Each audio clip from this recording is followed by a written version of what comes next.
dance every day for them busy, they campaign again. After they failed all the promises they made, oh, then they praise themselves. Why the masses were supposed to give them the praises we they here they run to? Who be that? I blame it on the religious leaders. I blame it on the traditional rulers. People were supposed to fight for the people, they don't compromise. Shame on the rebellious brothers. People will cry with us during answers. Today them don't join those oppressors, they eat jealous. Something done the smell of. Very soon now we go perceive them. We have up where this government they cause my time bomb. It go soon explode. Revolution they come more. It is very close and they feel more. When the power of the people we triumph, the power of the people in power. They no even care, they no even send. Say the people they die of hunger. Hungry dog is an angry dog. One day you go bite the owner. Idle man is the devil workshop. Many youths for Nigeria no good job. And the country the youths got no future. The country is gone, that's on period. Who be that? I blame it on the judiciary leaders. I blame it on the electoral officials. People were supposed to save the nation, but they collected bribe. Shame on the armed forces. People were supposed to protect the masses. One of them they shoot us anytime they hear our voice.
Kiwe wesu garani anya nine oria nine nke pụrịta kwasa mmadụ dị ndụ n'ihi na ọ bụ naanị gị bụ onye na-agwọ ọrịa anyị wee na-akpọkụ gị onwe gị bụ simile nke ndị agha ka igwe mere anyị ebere ka akwa nke anyị na-ebe ka ude nke anyị na-asụ wee bịa n'iru gị ka iwe mee ka Biafra wee guzosi ike ka anyị wee n'ikpete mazụ nye ha sogotuto na nsọpụrụ na ịja mma site n'ebighị ebi ma ruo n'ebighị ebi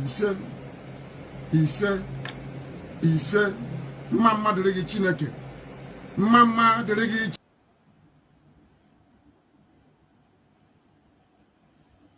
What's that, Martin?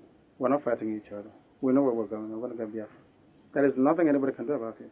Absolutely nothing. Nothing. I need them to understand this. We've crossed the Rubicon, the point of no return. There is nothing anybody can do. If I'm alive, if I'm dead, if I'm wherever I may be, Biafra will come. If I'm dead, it's even better because it will come far more quicker. I can assure you. If Biafra is fighting for you, no one will touch your property. If you're fighting alone, you're bound to lose it. So Biafra is the best. We will become the 16th member country of ECOWAS. If Nigeria doesn't release those properties, then we'll take them to court and we'll get them back. Even twice the value. The Jews had investments all over the world. Most of the priceless artifacts and paintings belong to many families in Germany. It was stolen by the Nazi Party. Do you know that? Eventually they got everything back with compensation on top of it. That's what we're going to do. If you touch our investments, we'll come back for you. and we know who can get it from. So there is nothing for anyone to worry about. It's only if I'm not stopping you from being a Nigerian. If you are born on the streets of Lagos and you want to be a Lagosian and your name is Adama, oh well and good. There's no problem.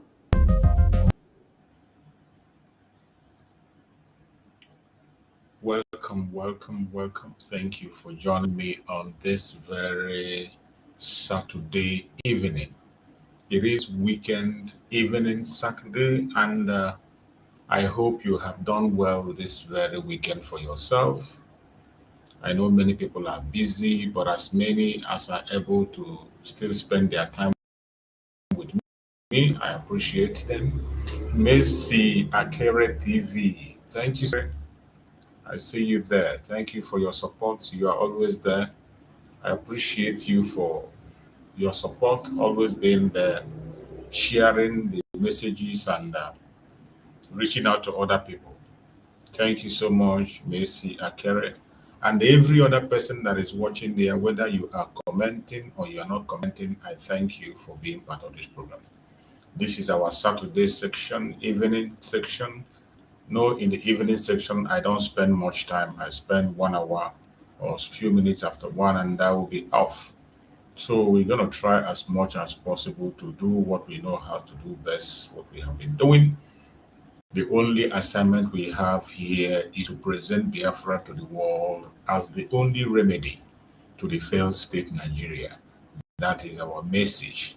In this platform, we do not come here to instigate violence. We do not come here to preach hate. We don't come to this platform to attack people or for individuals.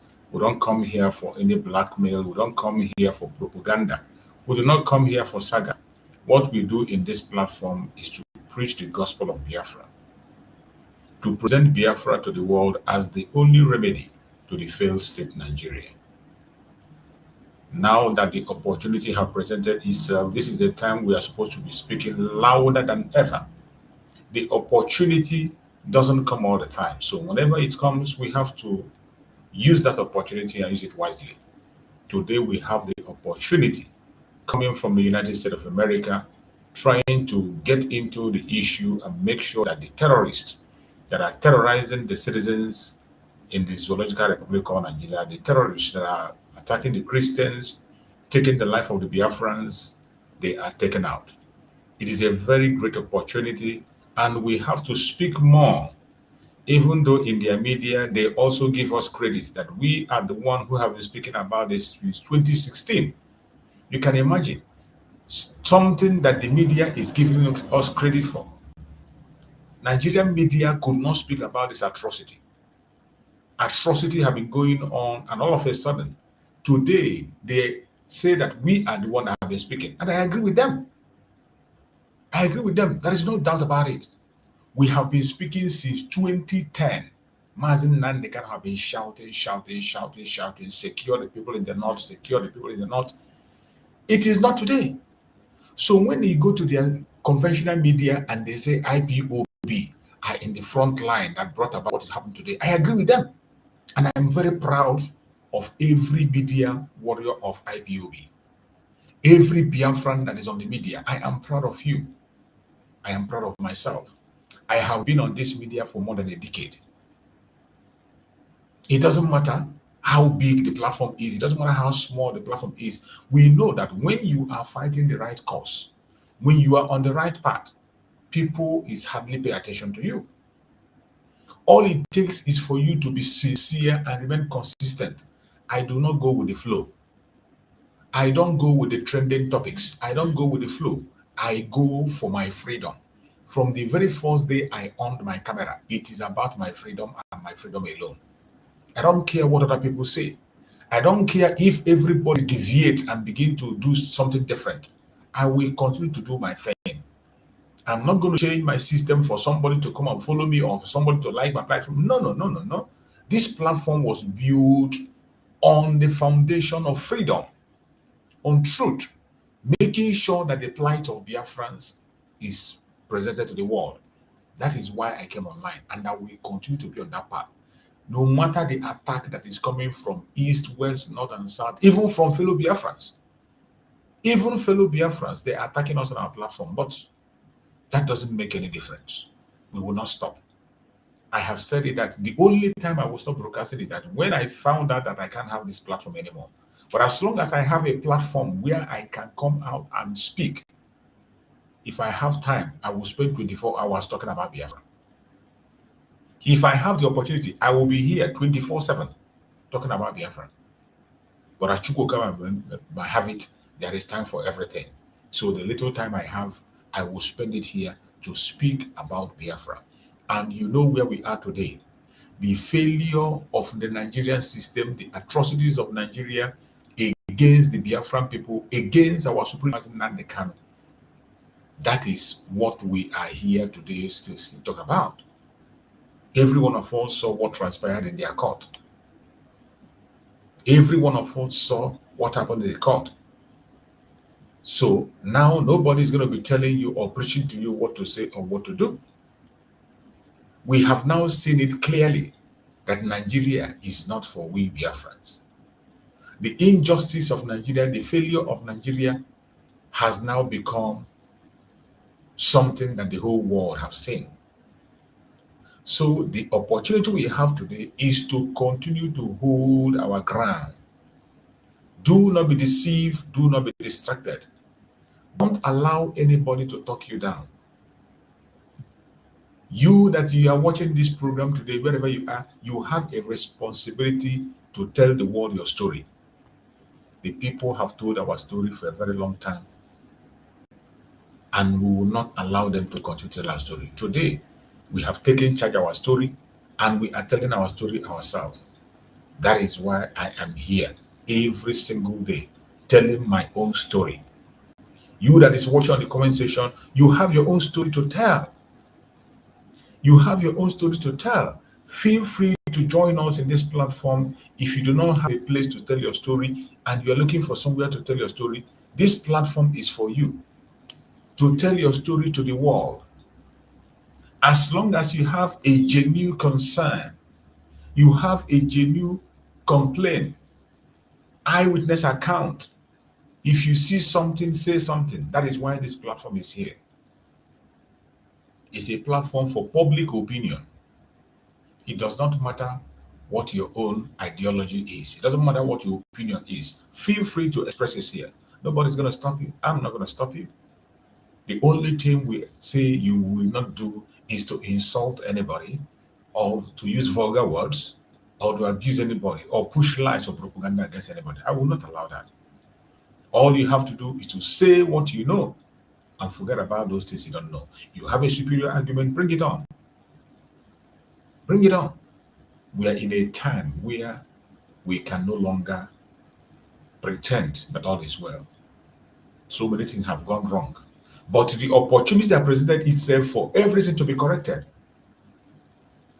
The case of Mazi Nnamdi Kanu yesterday was a very mighty exposition.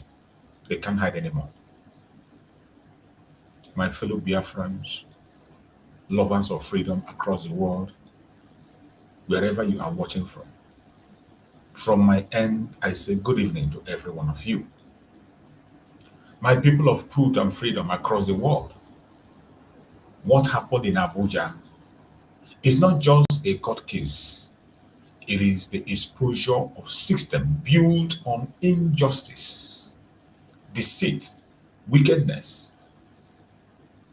Today we speak on the aftermath of Mazi Nnamdi Kanu case. A case that has shaken the conscience of the world, revealed that Nigeria has no law, no justice, and no shame. It is sad. Mazi Nnamdi Kanu was not tried. Justice was betrayed in the court of Nigeria before the whole world.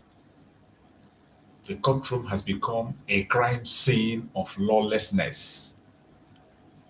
Nigerian courtroom have become a crime scene of lawlessness.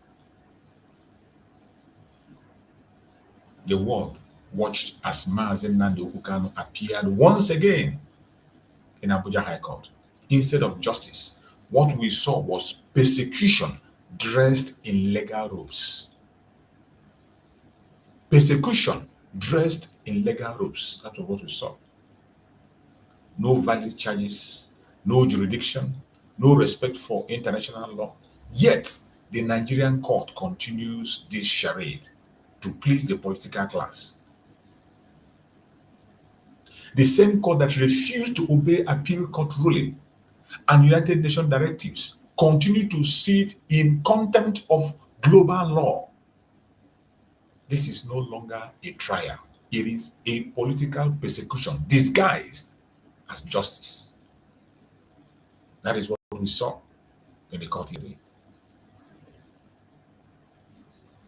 The judiciary in Nigeria has become an instrument of oppression, not a temple of justice. Mazi Nnamdi Kanu described it as a temple of injustice. And that is exactly what it is. And we saw it yesterday play out before everybody. The persecution of Mazi Nnamdi Kanu is very glaring and clear, and the whole world have seen it yesterday. From illegal abduction in Kenya to extraordinary rendition into Nigeria, every step violates both local and international law. Every single step. He has been held in solitary confinement for years, denied medical access, stripped of basic human rights. His only crime is demanding freedom for his people, speaking against genocide and exposing truth. That is the only crime Mazi Nnamdi Kanu has committed. Those who looted billions walk free. Those who kill are pardoned. But a man calling for self-determination is caged. How do you explain that? They fear his voice because his voice speaks the truth. They are so scared to listen to the truth. The lawlessness in the Nigerian judicial system is smelly. The judiciary now bow to the executive's arm like a slave to its master. In a country where we are supposed to have three arms of the government, the three arms of government have become one. Judges are intimidated, threatened, and bought. Court orders means nothing. Human right means nothing. Nigerian constitution is now a tool of selective oppression. When a nation jails justice, chaos becomes its law. That is what you saw in court yesterday. That was what you saw in court yesterday. There will be consequence of the action of Nigerian court before the whole world. There will be consequences. There must be consequences. The international community can no longer pretend not to see what the Nigerian government is doing against Mazi Nnamdi Kanu, against the innocent. As they have focused their satellites on the genocide against Christians and the move to make that correction, they should likewise flash their torchlight on the case of Mazi Nnamdi Kanu and stop pretending. Nigeria has violated United Nations Convention on Human Rights, African Charter on People's Rights, and international law on rendition and fair trial. All these have been violated by the Nigerian court. This case is now a test of the world's conscience. This is a case of a test of the world conscience. Silence from global power means complicity. I say it and I say it again. If the world keep quiet now, tomorrow injustice will find its way to every corner of the earth. That is how it starts. When it was happening in Rwanda, they kept silent until it became obvious. Then they came and write a history. In Kosovo, they became silent until it happened. They write a history. It happened in Sudan, they kept quiet until it happened, and then They write a history. Not anymore. It will not happen in Biafra land, and we will not allow it to happen. That is why we are speaking out and we are shouting and at the top of our voice and calling the attention of the international communities to pay attention and do something now before it is too late. There is need for international intervention at this minute. There is no sensible person that will see what transpired in the court of Nigeria yesterday and we remain silent. Every one of us need to be calling on the international intervention. That is what Mazi Nnamdi Kanu needs at this moment. Just like Trump have intervened in the genocide, he should equally flash his light to the persecution of the supreme leader of IPOB, Mazi Nnamdi Kanu. The abuse of his rights. It should be looked into. The United Nations, the United States, the European Union, and the International Criminal Court must rise now. ICC must rise now and hold Nigeria accountable. There must be sanctions, pressure, and diplomatic action against a regime that uses court as weapon. A regime that uses court, the hope of ordinary man, as a weapon against the people. There must be sanction. There must be pressure, and there must be diplomatic action. And the time is now. Mazi Nnamdi Kanu must be released unconditionally and all charges dropped, just like he said in the court yesterday. He should be released unconditionally and all charges dropped with immediate effect. The world must act before these lawless presidents become the new normal. Because that is Nigeria. The world must act before this lawlessness presidents becomes the new normal. Because in Nigeria, abnormality is always seen as normal. So many people have accepted their fates to continue to dwell in illegality, sponsor illegality, follow it, pursue it, and promote it.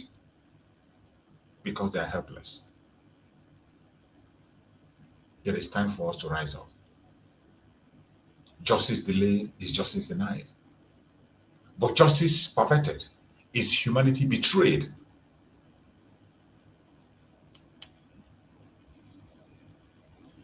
Wherever you are, you must speak up if you care about humanity. There are so many expectations we are looking forward to. And the way forward, the Biafran people must remain united, peaceful, and resolute. Very important. My fellow Biafrans, we must remain united, peaceful, and resolute. It doesn't matter the camp you belong, whichever camp you belong, whichever title you give yourself, whichever name you give yourself. This is not the time for division.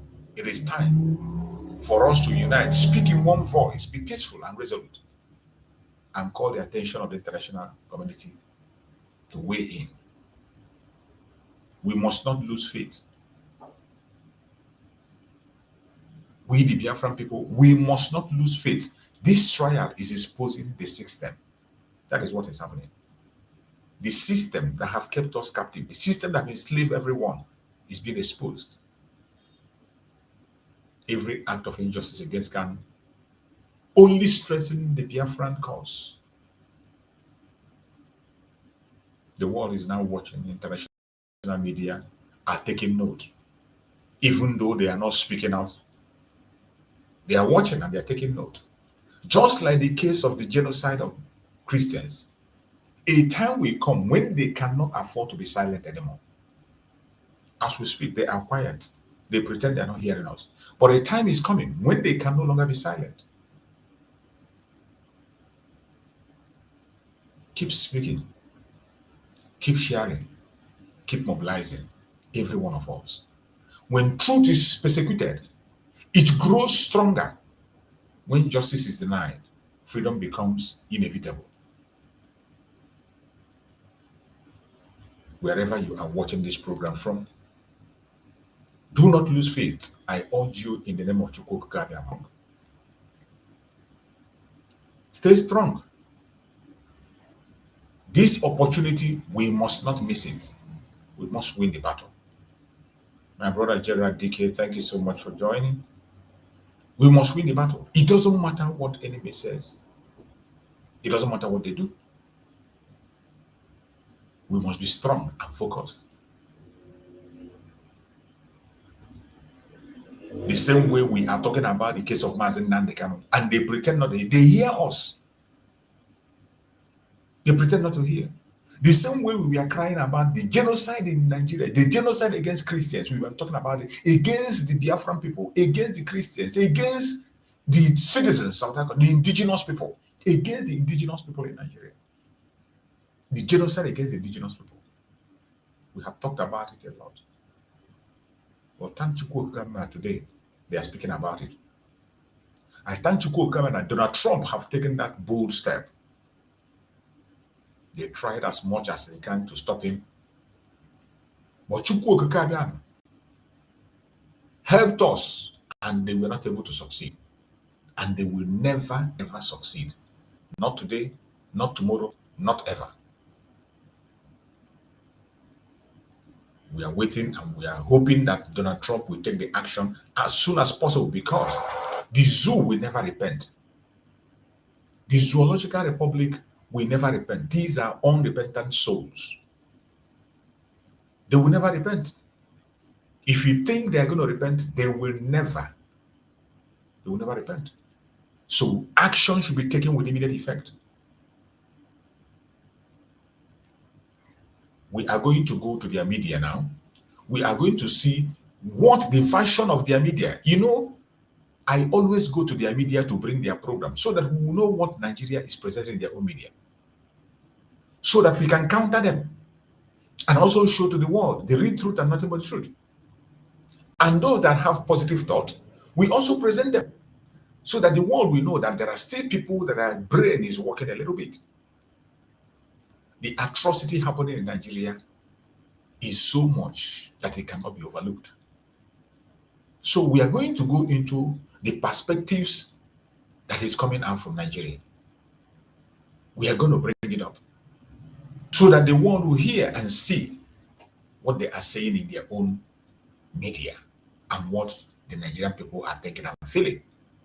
Let us listen to these perspectives from their own media in the Zoological Republic. Go on.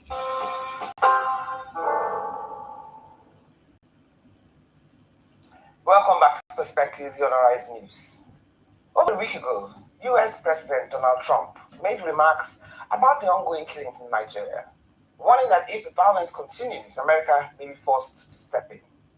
The reactions here were sharp and divided. Some called it interference. Others said it highlighted a reality we have avoided for too long. But at the heart of it, Nigerians are dying. Christian and Muslim communities have both been affected, and the groups responsible continue to operate under ideological labels we often hesitate to name.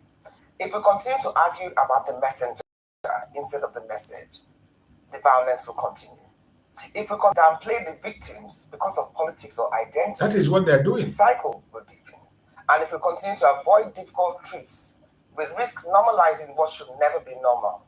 This is about one country, our country, and the value we place on human life. It is about whether every Nigerian... I want you to pay attention. Every single thing this lady mentioned is what Nigerian people are doing. They are downplaying it. They are blaming the messenger, and they are doing nothing. They refuse to name the perpetrators of this very crime. They refuse to name it. When you mention the name, they don't want to hear it. They will tell you, why did you say it? They continue to pretend that all is well when there is problem everywhere. Every single thing this lady complained here is exactly what the Zoological Republic is doing. That is exactly what they are doing. I want you to listen again. Listen to the points she's making. Ongoing killings in Nigeria, warning that if the violence continues, America may be forced to step in. The reactions here were sharp and divided. Some called it interference. Some called it interference. Others said it highlighted a reality we have avoided for too long. A reality that has been avoided for too long. That is what it is. That is the real thing. That is the truth and nothing but the truth. A reality that they have avoided for too long. That is the truth. But at the heart of it, Nigerians are dying. Christian and Muslim communities have both been affected. Agreed. And the groups responsible continue to operate under ideological labels Exactly. we often hesitate to name. Exactly. They continue to operate under an ideological riddles that they refuse to name. That is the ideological riddle that Donald Trump named that they want to crucify him. The bandit, the terrorists continue to operate under an ideology which nobody want to mention. They don't want to call it. Nobody want to mention it. Nobody want to talk about it. Donald Trump was bold to call it Islamic fundamentalism. That is what it is. The extremists. That's what it is. But they refuse to name it. You look at the confession of that girl. They run away. Nobody wants to name it. And when you mention it, you become a bad person. A truth that you cannot hide. Trump named it. I love this very illustration, how this girl put it forward. It can't be better than that. We continue to argue about the messenger instead of the message. They argue about the messenger. The violence will continue. If we continue to downplay the victims, that is what they are doing. They downplay the victims. The cycle will deepen. And if we continue to avoid difficult truths, we risk normalizing what should never be normal. This is about one country, our country, and the value we place on human life. It is about whether every Nigerian, regardless of faith, region, identity, or class, is entitled to safety, dignity, and protection under the law. Yes. Today, we are not defending Trump.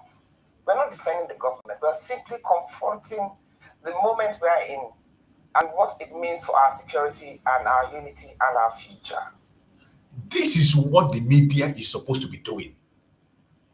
This is what the media is supposed to do, not defending the government, not even defending Trump. Face reality, the reality of the day. This is what we are talking about.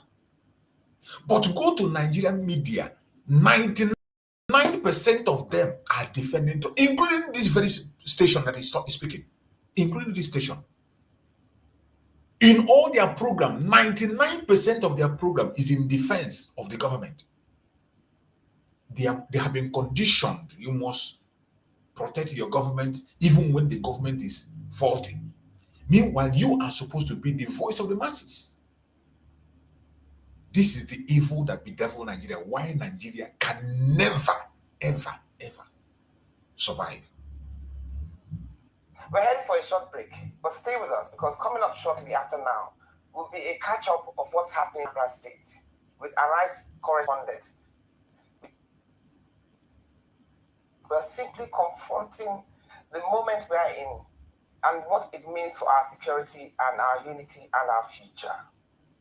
We're heading for a short break, but stay with us. Security experts Chidi Omeje and a social critic and activist Peter Eka. Good morning and good to have you both on Perspectives this morning. So let me start with you, Peter. Trump's statement has split opinions. Yeah. There are those who say that he had no right to tell us how to rule our country, and there are those who are like, we need somebody to come and tell us what we need to do. So there's a split. But what's your view? What does this comment reveal about our national security at large? Thank you very much for having me. I think I stand with the Nigerian people. I stand with the victims of this senseless killing and of innocent Nigerians, and whatever pressure that will be needed to put on our government to do what they ought to do should be done.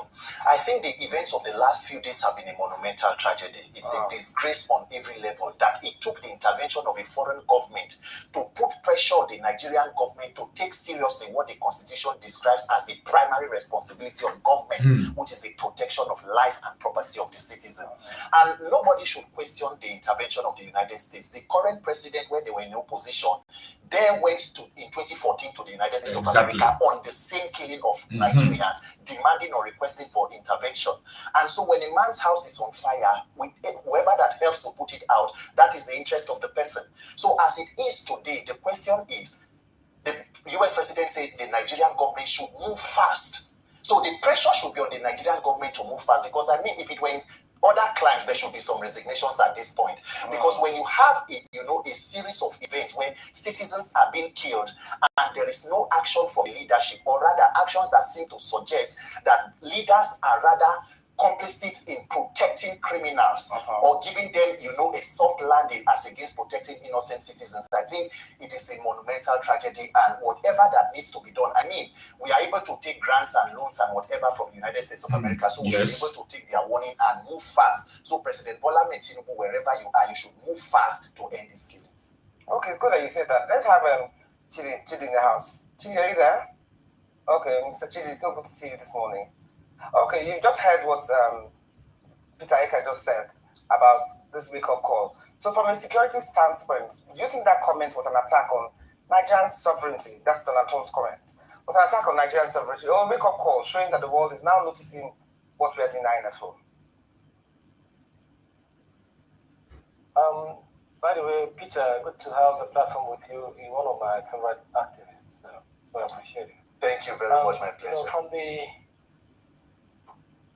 From the state sovereignty perspective, you would, you will want to agree that the threat, or rather the proclamation by Trump, let's put this way, the direct threat, as far as I'm concerned, is somewhat, if you want to look at it clearly, it points to violation of our sovereignty, because sovereignty means that a particular country has the right over its territory, over its internal contradictions, over its conflicts and all that, so that it only takes the United Nations Declaration or permission from that particular country before any foreign entity can come in.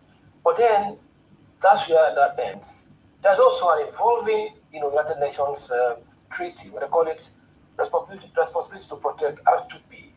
What it says is that if a country hides under that sovereignty claim to allow for a perceived genocide or gross human rights violations, that international communities, powers that have the right to intervene. So in this point, in this perspective, you now see that probably Trump's threat is more like a symbolic, wake-up call for the country, for the administration of this country to sit up, to face the reality that indeed there are certain issues going on that are inimical to global peace, that are inimical to human rights, that is not acceptable.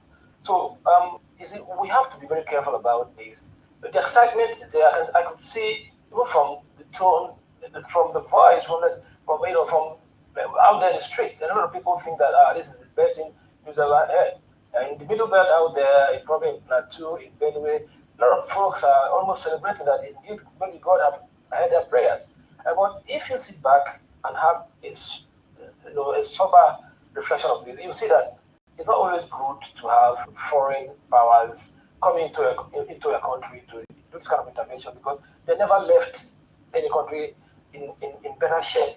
So for me, I think the best thing what has happened now is a clear wake-up call. And by the way, haven't you seen that the past week or two since this issue started, that there has been, some mellow. We don't talk so much about 2027 or the commitment to APC. I think everybody is now focused on what Trump has said.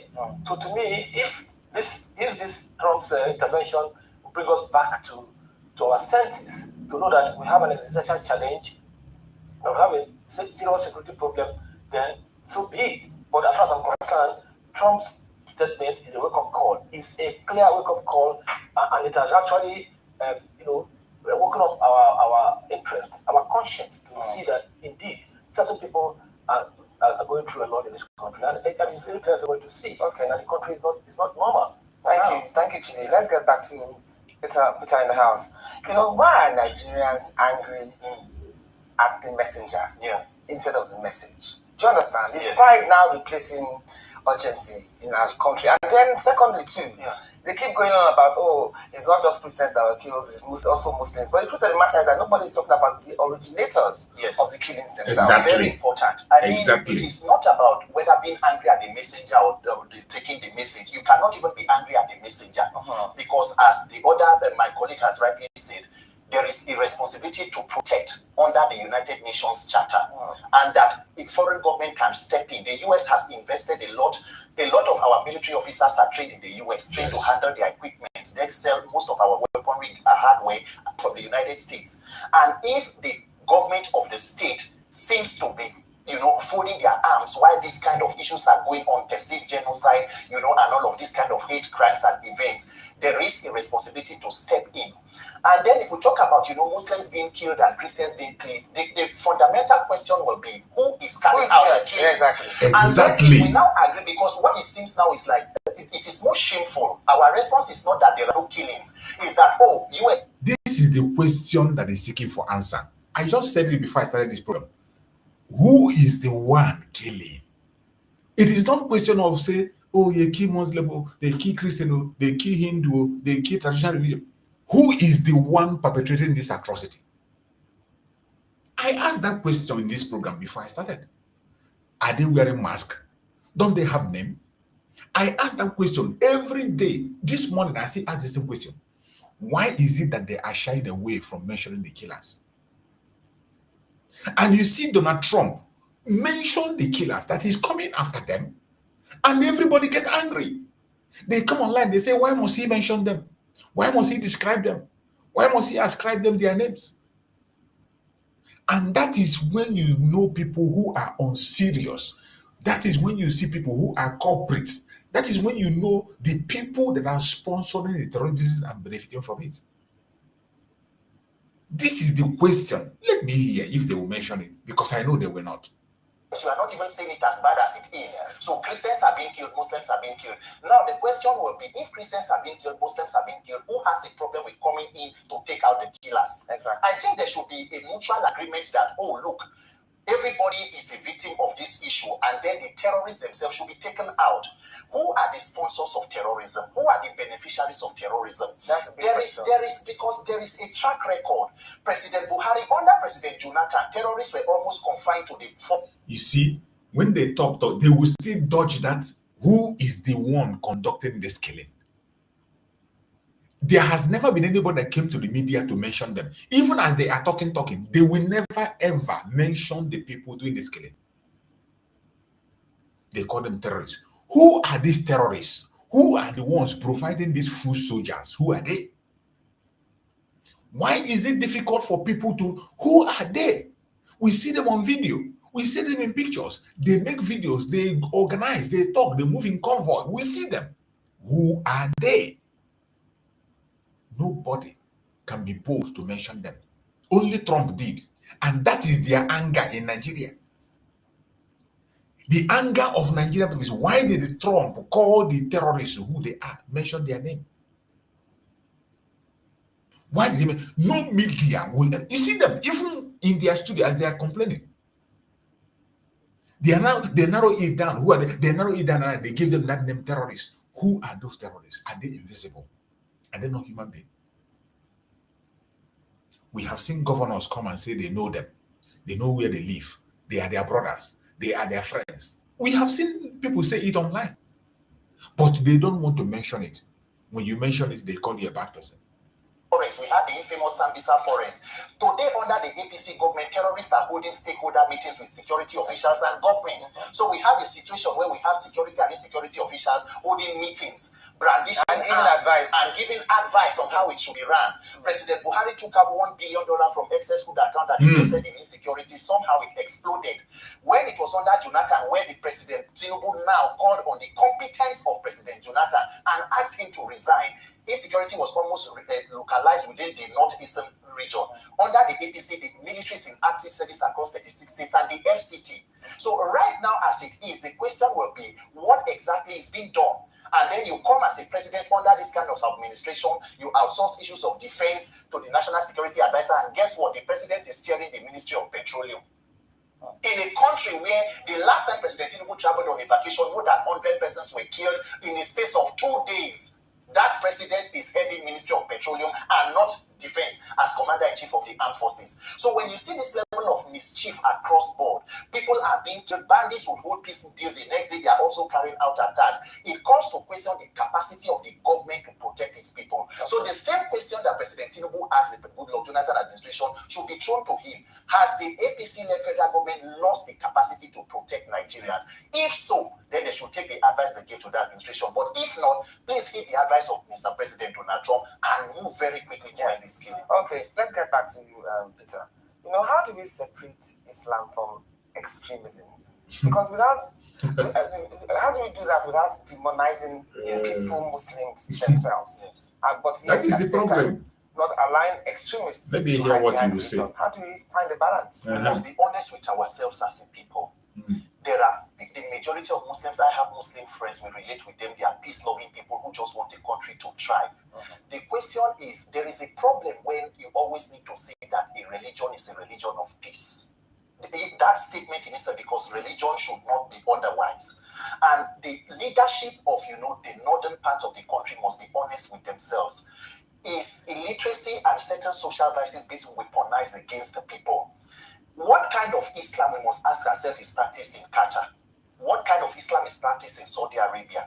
What kind of Islam is done in United Arab Emirates and in Bahrain that are moving technologically, growing and prosperous for across the cities? Ask yourself. How has our own religion only turned out to produce insecurity, poverty? How many of the children of the elite northerners are engaged in the kind of Almajiri system that they push forward? So we must come to the understanding that every person who is at the baseline, who is not at the upper class of society, is a victim. Religion is only being used as a cloth to cover. Both Christians have been killed, Muslims have been killed. And if you know truly, remember the incidents that happened when Deborah Yakubu was killed in Sokoto State, yes, stoned to death. Who was arrested? How many people were prosecuted? Some northern leaders who put out the tweet had to delete it for fear of backlash. There is a problem with that kind of society. In 2016, Deaconess Olawale Eunice, a Redeemed Christian Church of God evangelist in Kubwa, was butchered to death. Who was arrested? Who was prosecuted? The vice president in that administration was a redeemed pastor. What was done about it? So when there is a track record of a failure of the judicial system. You see, all the example this guy gave now, they are all Christians. They took their life because of their faith. All the example. But now, tell me why they were taken, their life was taken. It is because they are Christians. And the people that took their life, we are representing Muslims. We are shielded by the Muslims. We are shielded by their brothers. But when you say it, they get angry. If you are not part of it, why are you supporting it? Why are you not fighting it? This is why we say, Donald Trump, please go a step further. Disintegrate Nigeria. Let everybody go their separate ways. We do not have the same value system with the people in the core north. The people in the core north will be comfortable in their caliphate under Sharia.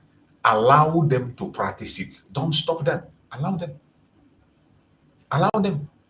There is no way you can stop them from practicing. They have already put it in practice. It's already law. It is already a law in their states. So why are we disturbing ourselves? There is no point. If left for me, I will say, forget about the bombing. Let us come in a table and discuss. Let everybody go their separate ways and protect their borders. As simple as that. Everybody break it up, everybody to attend to Israel. Simple. And people will have peace, everlasting peace. Every region will learn to protect themselves by themselves. But even if you come, you take out these people, they will never go away. They will never. Already they have started preaching another message. That one, I think, tomorrow on Monday, I'm going to bring one of the messages that a woman is preaching. They are already planning attack against Christians if the U.S. intervene. Now they are already interpreting it that the U.S. is intervening. And for that, the people, the terrorists that the U.S. want to take out is their brother. And they are ready to fight for them. You see? You see why we say the best thing is allow them to enjoy what they want to enjoy. Only them. And allow the people in the south, Biafran land more especially, to go their separate ways and be on their own. If you find yourself in a territory where you cannot be able to practice what they are practicing, you live there. There are Nigerians that have nationalized in the UK, nationalized in the US, and they are not ready to come back. You can equally nationalize, either you go to Yoruba land, Republic and nationalize, you go to the Middle Belt and nationalize, or you come to Biafra land and have your peace. Where there is selective justice, then everybody becomes a victim.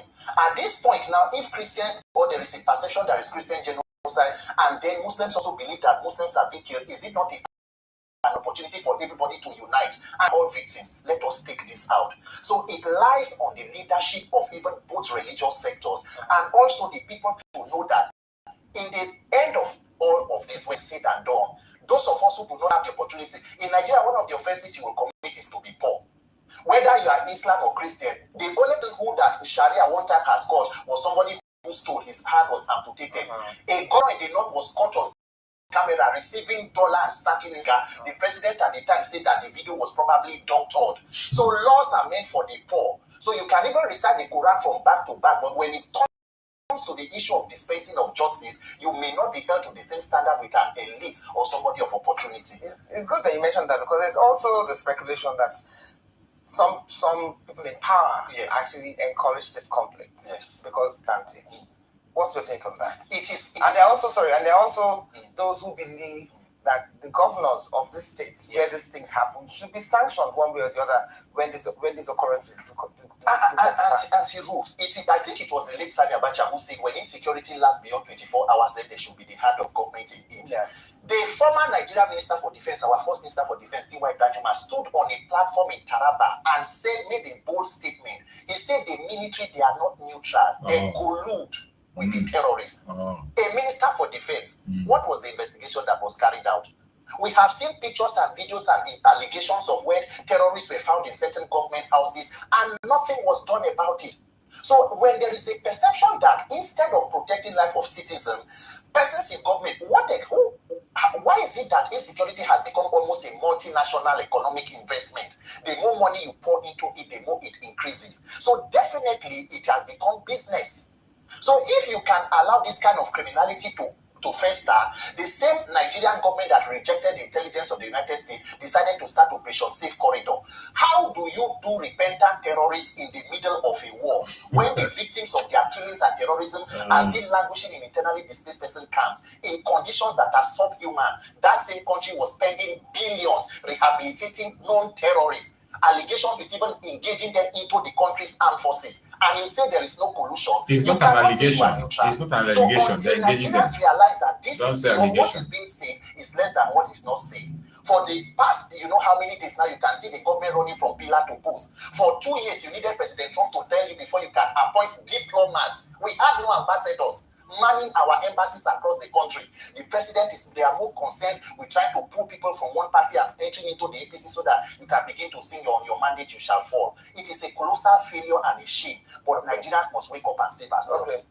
Okay. Let me get to our Abuja guest.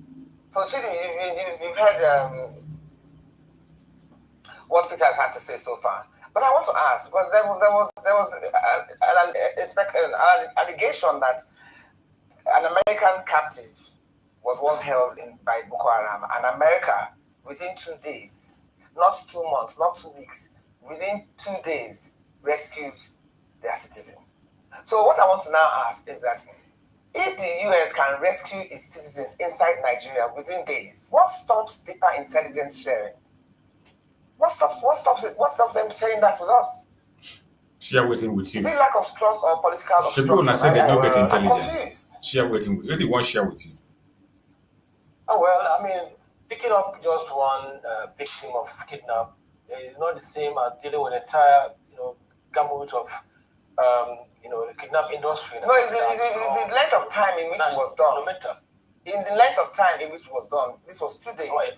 So that means, but in any case, look, I get your point, but the thing is, we have to really come down to where we are. We are Nigeria. We're not United States of America. We've not gotten the kind of technology that they have. But what we should be talking about now is how do we? Yeah, definitely. That's what I'm coming to. You got it spot on. The point we are right now is the point where we can, seek for robust collaboration with America or other God forbid. the other powers that have the capability to help us. As it is now, it's not. I don't think that doing it alone, by us, is the right way to go. But I always urge that this idea of this excitement about America coming to do the job for us without our permission is not the best way to go. What we should talk about is how do we develop a robust structure to see a collaboration between America and Nigeria to see that they can share their technology, share their intelligence, share their experience, share and technology probably with others. give us those leverages that can help us.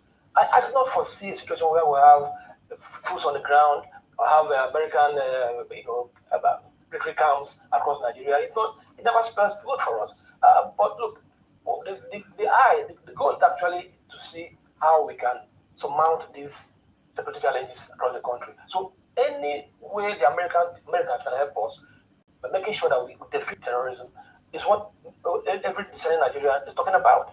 But you see, we have to look at the bigger picture.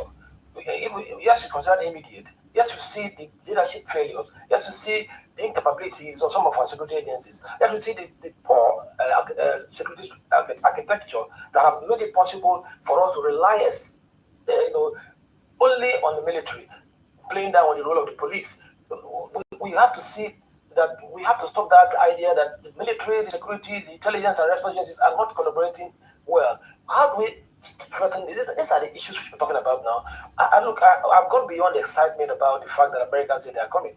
I don't think that's what exciting. What should we be talking about right now is how do we make sure that beyond the euphoria, beyond that anticipation, that we can get something on a sustainable basis without actually impugning on the integrity of our sovereignty. This is what every nation should look at. I'm looking beyond the immediate immediate administration because the crisis didn't start now. Now, if you look at the charges from the American side, they actually talked about from 2009. So meaning that this thing has been a cumulative issue that I've come to a point now. So I am looking at where we are right now and where we ought to be in the nearest future.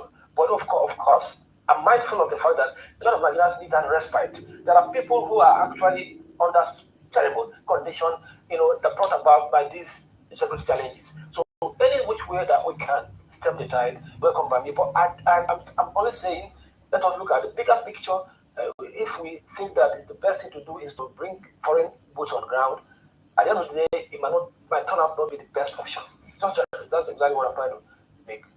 Thank you so much, Chidi, for your deep analysis of this situation. I wish we had a much longer time. Unfortunately, our episode was cut short because of the Anambra elections, and I hope to invite you again for us to speak more on this issue. Thank you so much, Chidi, Emeje, and thank you so much, Peter Eka. I cannot wait to invite you again for another fiery episode. Thank you. So what happens next will define us. Not America, not the international community, us. The world may comment, it may criticize, it may even offer assistance. But the work of protecting Nigeria belongs to Nigerians. And the cost of doing so is already too high. And as I keep saying, life is a learning curve. I hope we'll have learned a thing or two from this Donald Trump's message. That's all we have time for today. You'll be watching Perspectives on the Rise News with me. You have had them. That is where we are. You heard it. Why I go to their studio to bring their program is for you to know how they present their thing. They will never tell you who the terrorists are. Even the presenters, you see the way they are presenting their case. They talk and talk and talk and talk. They are killing Christians. They are killing Muslims. Agreed. Who are those people doing the killing? Who are they? How do you identify them? What are they seeking for? What are they looking for? Boko Haram. Looking for Islamic State. And yet somebody will come and tell me it doesn't matter. Donald Trump called the name. You say doesn't call the name. You come and you lament, asking for giving you details, information. You said some of the idiots come online here and they say that America didn't have enough intel. And now you're asking America to share information with you. America cannot be that dumb or stupid to do that. They have been doing it for decades. They give you arms, you hand it over to the terrorists. They give you information, you give it to the terrorists. And you want to continue on that route. Donald Trump is not dumb and is not stupid. And all we are asking, end this Nigeria, let everybody protect themselves. That is the only solution. End the contraption called Nigeria. Divide the country according to value system. Divide this country according to value system to your tent, O Israel. That is the only alternative. And throw that name to the trash. Until everybody begins to speak about this disintegration, the problem will continue. We did here. When we started talking about this very genocide in the north, nobody was paying attention. They feel it doesn't matter. Nobody cares. Today, it is in the mouth of everybody. Very, very soon, it is going to be worse than what you are saying. I appreciate everybody that have joined me this evening. You know, our evening program is just 1 hour and we have ended our program. I thank you all for joining. I appreciate everybody who have contributed one way or the other. I wish you all a very, very happy weekend. I thank everybody who has joined. My brother Gerard, I wish you a wonderful weekend. My brother Gerard, thank you so much for being there. And every other person that is out there watching, I wish you all a very wonderful weekend. Thank you so much for being part of the program. And I will see you again tomorrow evening. Tomorrow morning, I'm not going to be online because I'll be going to church tomorrow morning. Then evening, I will be here for the Sunday sermon. And we will continue to preach this gospel. Unstoppable. Unstoppable. They can't stop us. Thank you so much for joining. May Chukwu Okike my guide and protect every one of you. And may Chukwu Okike my guide and protect our supreme leader, Mazi Nnamdi Kanu. May Chukwu Okike my guide and protect our prime minister, Mazi Simon Ekpa Njoko. No weapon formed or fashioned against them shall prosper. They will join us very soon and we will all celebrate together. Thank you so much for watching and see you again tomorrow evening. Stay blessed. Good night, everybody. Bye-bye. Nigeria don't enter one chance, I swear. Now go with the go so.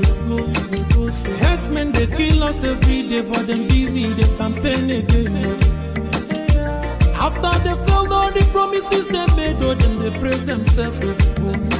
Why the masses were supposed to give them the praises we they run to? Who be that? I blame it on the religious leaders. I blame it on the traditional rulers. People were supposed to fight for the people, they don't compromise. Shame on the rebellious brothers. People will cry with us to ring answers. Today them don't join those oppressors, they eat jollof. Something done the smell of. Very soon now we go perceive them. We have up where this government they cause my time bomb. It go soon explode. Revolution they come. It is very close and they feel when the power of the people we triumph, the power of the people in power. They no even care, they no even send. Say the people they die of hunger. Hungry dog is an angry dog. One day you go bite the owner. Idle man is the devil workshop. Many youths for Nigeria no good job. And the country the youths got no future. The country is gone, that's on period. I blame it on the judiciary leaders. I blame it on the electoral officials. People were supposed to save the nation, but they collected bribe. Shame on the armed forces. People were supposed to protect the masses. One of them they shoot us anytime they hear.